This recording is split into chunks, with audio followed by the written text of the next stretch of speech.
Assalamu alaikum wa rahmatullahi wa barakatuh. Ni mimi mtumishi wenu Ahmed Kandauma. Nikukaribishe ndugu yangu katika utaratibu ambao dunia ya sasa ipo. Si mwingine isipokuwa ni kujipatia elimu kupitia mtandaoni.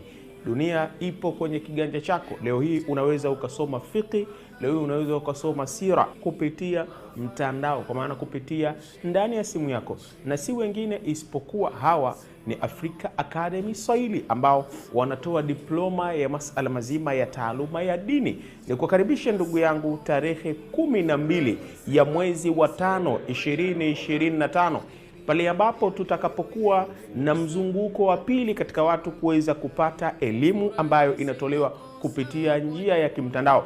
Unaweza kujisajili kupitia njia za kimitandao, kwa maana ya Instagram, kwa maana ya Facebook, kwa maana ya TikTok. Kule ukienda utakuta kwa maana Africa Swahili Academy, kwa maana huko utaingia, lakini pia utawatazama kupitia Africa TV 2 Swahili. Huko pia ndugu yangu unaweza kufuatilia moja kwa moja na ukajisajili kwa lengo la kupata elimu. Niwakaribishe sana katika kupata kile ambacho kilichokuwa sahihi na muongozo wa maisha yetu.